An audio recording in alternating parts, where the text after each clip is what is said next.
وہ شہر محبت جہاں مصطفیٰ۔ نحمدہ و نصلی علی رسولہ الکریم۔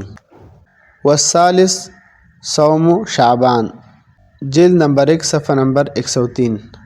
تو اس سے معلوم ہوا کہ فقہا کے نزدیک 15 شعبان کے روزے کا اہتمام شرعاً مرغوب اور مطلوب ہے، نیز اکابر امت کا اسی پر تعامل ہے، گویا کہ اسے تلقی بالقبول حاصل ہے۔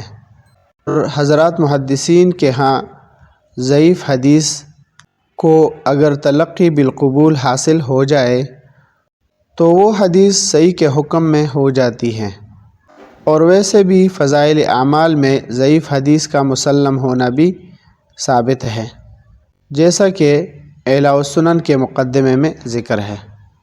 قد يحكم للحديث بالصحة إذا تلقاه الناس بالقبول وإن لم يكن له اسناد صحیح۔ حضرت مولانا اشرف علی تھانوی رحمۃ اللہ علیہ، حضرت مولانا مفتی محمد شفیع رحمۃ اللہ علیہ، حضرت مولانا محمود حسن گنگوہی رحمۃ اللہ علیہ، دیگر علماء کی تصریحات کے مطابق دن روزہ رکھنا مستحب ہے، رکھ لیا جائے تو ثواب ہے، نہ رکھا جائے تو گناہ نہیں ہے۔ افطارات کی برکات سے محروم افراد وہ کون کون ہیں؟ حضرت عبداللہ ابن عمر رضی اللہ عنہ سے روایت ہے کہ رسول اللہ صلی اللہ علیہ وآلہ وسلم نے فرمایا کہ شعبان کی 15 رات کو اللہ تعالیٰ اپنی بات کو اپنے بندوں کو رحمت کی نظر فرماتے ہیں، 100 شخصوں کے باقی سب کی مغفرت فرماتے ہیں۔ کینہ پرور یعنی حسد بغض رکھنے والا، نمبر 2 کسی کو ناحق قتل کرنے والا۔ احمد کی روایت ہے۔ رات کی بدعات، آتش بازی۔ آتش بازی مجوسیوں کی نقل ہے اور ان کا عمل ہے، اور ویسے بھی آگ قہر الہی کا نشان ہے۔ فقہا نے لکھا ہے رمضان میں آگ لے جانا منع ہے۔ آگ کے ساتھ کھیلنا یہ اہل اسلام کا کام نہیں ہے۔ حدیث پاک میں آتا ہے من تشبہ بقوم فہو منہم، کہ جو شخص قوم کی مشابہت اختیار کرے گا وہ انہی میں سے ہوگا۔ اسی طرح آتش بازی ہندوؤں کے ایک رسم ایک تہوار کے نقل ہے، دیوالی جس کو کہتے ہیں، اور اس کے علاوہ یہ آتش بازی اور پٹاخے وغیرہ پھوڑنا یہ کئی گناہوں کا مجموعہ ہے کہ عبادت کرنے والوں کی عبادت میں خلل ڈالنا ہوتا ہے، کہ اس شور کی وجہ سے جو محلے اور بستی کے اندر مریض لوگ ہیں ان کو بلا وجہ ایذا پہنچانا ہے۔ تیسرا یہ بلا وجہ اپنی جان کو خطرے میں ڈالنا ہوتا ہے۔ چوتھا یہ کہ بلا وجہ اسراف کا انسان مرتکب ہو جاتا ہے اور اسراف کا گناہ بھی آ جاتا ہے۔ یہ رسم نہ صرف یہ کہ ایک بے لذت گناہ ہے بلکہ اس کی دینی اور دنیاوی تباہ کاریاں بھی آنکھوں کے سامنے اکثر پیش آتی ہے۔ نمبر 2 چراغاں کرنا، مسجدوں، بازاروں، گھروں، خاص مقامات کو سجایا جاتا ہے، قمقمے روشن کیے جاتے ہیں، لائٹ کا اضافہ کیا جاتا ہے، ضرورت سے زائد گھروں سے باہر کئی چراغ روشن کیے جاتے ہیں، اور بعض جگہوں میں تو مکانوں کے چھتوں پر موم بتیاں جلائی جاتی ہیں، اور دیواروں پر قطار در قطار چراغ رکھ دیے جاتے ہیں۔ یہ چراغاں کرنا اسلامی شعار نہیں ہے، یہ سب بے جا اسراف اور فضول خرچی ہیں۔ اس کو قرآن پاک یوں بیان کرتا ہے ان المبذرین کانوا اخوان الشیاطین، بے شک فضول خرچی کرنے والے شیطان کے بھائی ہیں۔ اور ایک اور مقام پر قرآن نے اس کو یوں بیان کیا ہے، وَلَا تُسْرِفُوا إِنَّ اللَّهَ لَا يُحِبُّ الْمُسْرِفِينَ، کہ تم اسراف مت کرو، بے شک اللہ تعالیٰ اسراف کرنے والوں کو دوست نہیں رکھتا۔ علی بن ابراہیم رحمۃ اللہ علیہ نے کہا ہے کہ روشنی کی بدعت اول برامکہ سے شروع ہوئی ہے، جو ایک آتش پرست قوم گزری ہے۔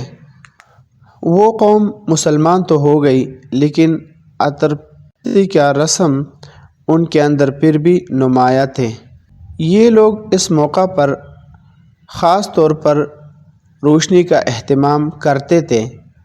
عباسی خلیفہ ہارون الرشید اور مامون الرشید کے دور خلافت میں قومی برامکہ عروج حاصل تھا، جس کی وجہ سے یہ مت اہل اسلام میں عروج پا گئی۔ تیسرے نمبر پر حلوہ ہے۔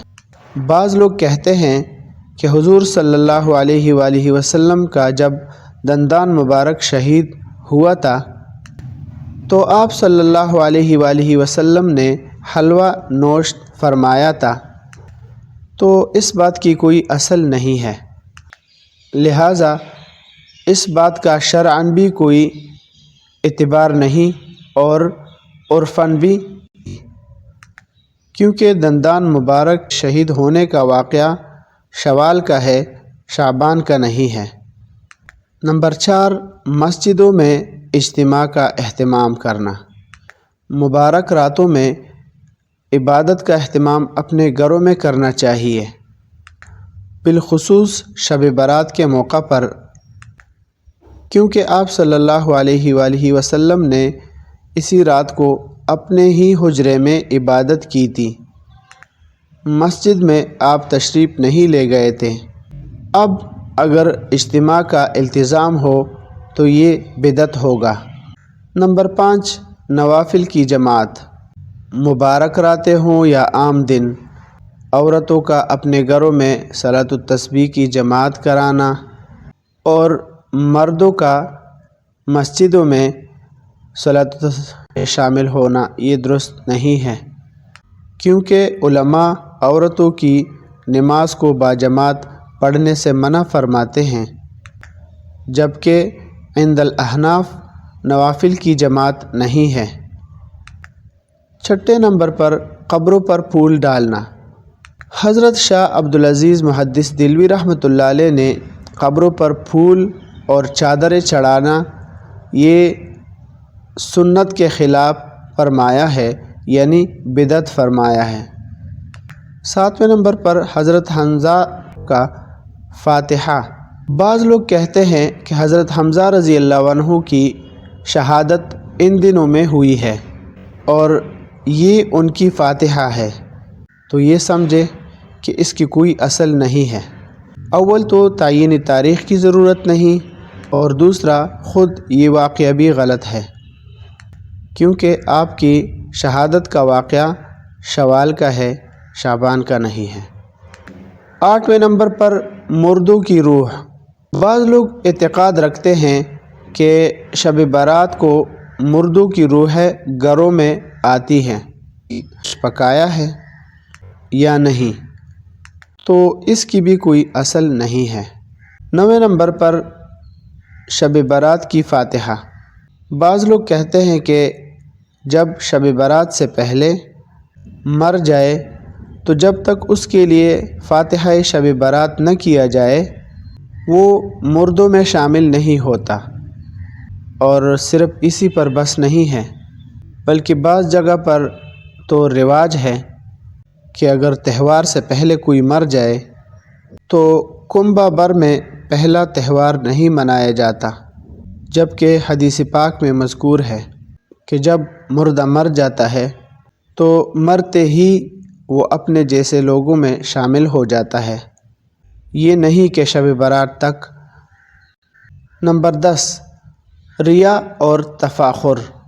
اکثر اہل ثروت اور برادری کے لوگ ایک دوسرے کو بطور معاوضہ دیتے اور لیتے ہیں، اور نیت اس میں یہی ہوتی ہے کہ فلاں شخص نے ہمارے یہاں بھیجا ہے، اگر ہم نہیں بھیجیں گے تو وہ کیا کہیں گے۔ الغرض اس میں بھی ریا اور تفاخر ہو جاتا ہے، کیونکہ نیت ہی میں خرابی ہے۔ نمبر 11، مسور کی دال۔ بعض لوگ اس تاریخ میں مسور کی دال ضرور پکاتے ہیں، اس کی بھی کوئی اصل نہیں ہے۔ نمبر 12، برتنوں کا بدلنا، یہ صرف کفار کی نقل ہے۔ نمبر 13، گر لیپنا، یہ بھی صرف کفار ہی کا نقل ہے۔ نمبر 14، بی بی عائشہ کی روٹی بنانا، اس کی بھی کوئی اصل نہیں ہے، یہ سب باتیں بے بنیاد اور بے اصل ہیں۔ نمبر 15، قبرستان میں رات گزارنا۔ بعض لوگ شب برات میں قبرستان جانے کو بہت اہتمام کے ساتھ وہ کرتے ہیں، قبرستان جاتے ہیں اور قبرستان میں پوری رات گزارتے ہیں۔ آخر کی 2 رکعت محتاج نہ ہونے کی نیت سے ہر 2 رکعت کے بعد سورہ یاسین بھی پڑھی جاتی ہیں۔ یہ مطہرہ میں اس کا کوئی ثبوت نہیں ہے۔ اس رات میں جتنی چاہے نفل نماز پڑھ سکتے ہیں۔ یہ عمر، وسعت رزق، آفات اور بلیات سے خیر اور عافیت کی دعا کر سکتے ہیں۔ عام دنوں میں کر سکتے ہیں۔ ازل پروردگار عالم شعبان کی برکات نصیب فرمائے، صحت اور عافیت کے ساتھ مبارک کے روزے رکھنے، دیگر عبادات کی توفیق عطا فرمائے، آمین یا رب العالمین۔